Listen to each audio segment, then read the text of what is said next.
Hello and welcome to another ZD Toys review while I work on Ben 10 and Kevin 11 with 112 Customs. So this is the Mark 37 Iron Man by ZD Toys. This is my personal favourite Iron Man suit from just any of the franchise at all, from any of the Iron Man movies, any of the Avengers movies. Don't know what it is, I just love this design. I've even made a costume of it, I've got that currently set up in my living room. Now there isn't a whole lot going on with the actual box itself. Obviously the sides are fairly plain. There's a nice bit of, I won't say artwork, but it's just a photo on the front, and they're quite consistent with that. The way the box actually opens up reminds me very heavily of what old smartphone boxes used to be like back in the day. I hate that I'm saying back in the day. Back when I was younger, the old Samsung boxes used to open like this, from what I remember at least, for smartphones.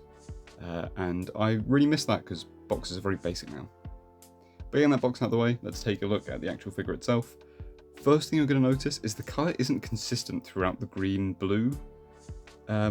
It's more bluey around his forearms and midsection, and then more green towards his shoulders and his ankles. I don't really know what's going on with... I don't know if it's meant to be a shading tactic, or if their paint was just inconsistent. I personally prefer the shade of greeny blue that's on the forearms and the torso and the head. I'm not a big fan of the weird darker green going on. I also personally would have preferred if it hadn't been quite so metallic. All the other merchandise that's out there is just a flat kind of seafoam green. So the metallic with the rose gold is a bit odd to me because I'm used to it being an antique kind of gold.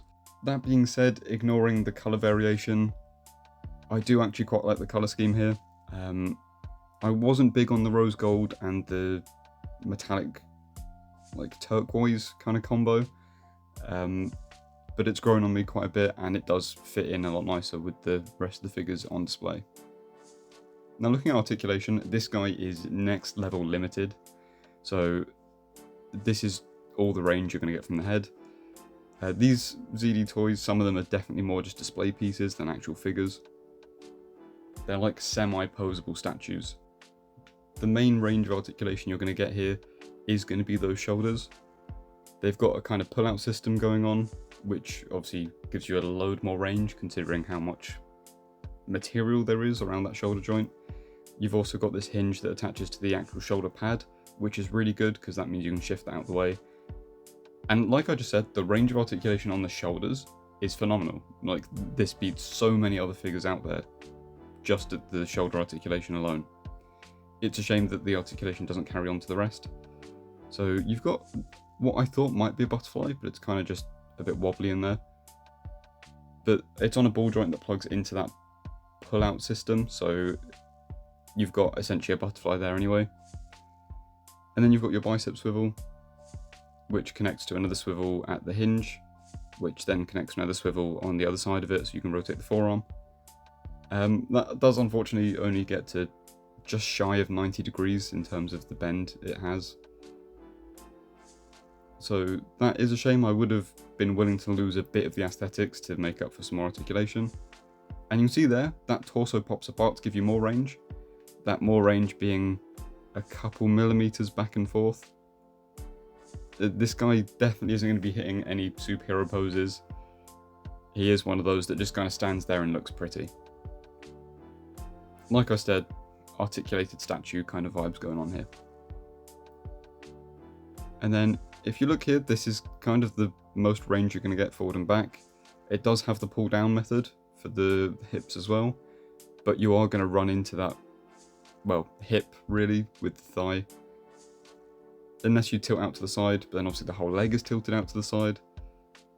So going back though, fair good range when you use that drop down. And then thigh swivel as well, but again, you're getting less than 90 degrees at the knee, which I actually don't understand why. They could definitely have gotten more range there.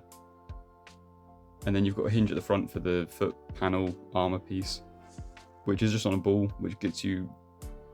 There's almost no point in having that panel kind of lift up because there's no articulation on those feet really either. Now it sounds like I'm absolutely dogging on this figure. I love it. It's just that it is a bit of a brick of a figure. Speaking of bricks, the review for the Mark 38 will be going up soon, and that thing really is a brick. But, you know, you can get him into poses like this, you can get him into flights, and that does the job. That's all he's really there for. He's part of the Hall of Armor. If you guys have seen my display, I just have a wall of the Hall of Armor that they all stand in, so he just needs to be able to stand up straight, which he does. It just would have been nice to see that tiny bit more range in some of those joints.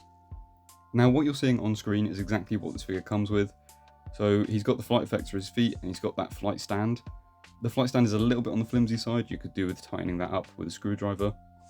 But yeah, that's all he comes with. He's got no option for interchanging his hands because of the way they're built, so that's it. Not that that's a problem, by the way. That's exactly how he's designed, so I have no issue with that. Now bringing in what I believe is my King Arts Iron Man Mark 37. The colour difference here is insane. While the ZD Toys one obviously matches better with Iron Man in general because it's metallic, I would have preferred to see the King Arts colour scheme here because this is how I've always envisioned it. Maybe a bit more blue than the sand green we're kind of getting from King Arts. But yeah, I feel like the metallic is just slightly too much. The gold is too close to rose gold. You can see the proportions are almost identical and the actual detail match is insane considering this is obviously a smaller figure. But yeah, comparing these two figures, you know, obviously one is over £100, the other one was £25. So you're looking at a quarter of the price. The one on the right lights up, the one on the left doesn't. We're talking two very different ends of quality. But just so you can see it, that's the only other one on the market I'm aware of for the Mark 37 Iron Man. Now getting him out and looking at some poses. So obviously here's the pose he had just on the stand. And he pulls off the flight pose quite nicely. This is the pose he turns up in Iron Man 3, where he's just kind of identifying the extremist threats. This is some work I found concept art based. So this works quite nicely as well. I believe ZD Toys used this pose in their marketing. I'm fairly sure it's based off of the concept art for the suit. And then this is another pose that ZD Toys used. I was kind of struggling to pose him well. Not in the sense of struggling to articulate him, but struggling to find poses for him because of his limits. But the poses he hits well. Like, he looks very aesthetically pleasing. He has presence despite not having the articulation. So now comes the time to actually put him into the Hall of Armor. My Hall of Armor doesn't look like this anymore. I've rejigged it a bit. I've added a lot more panels to it. And I've also given the Mark 38 his own space, which I had to do a custom built setup for and add a new system. It was a bit of a nightmare getting the Mark 38 there. But he is now part of the Hall of Armor, along with a couple others. And yeah, I hope you guys like this video. Let me know what you think of this figure down in the comments, and I'll see you in the next video.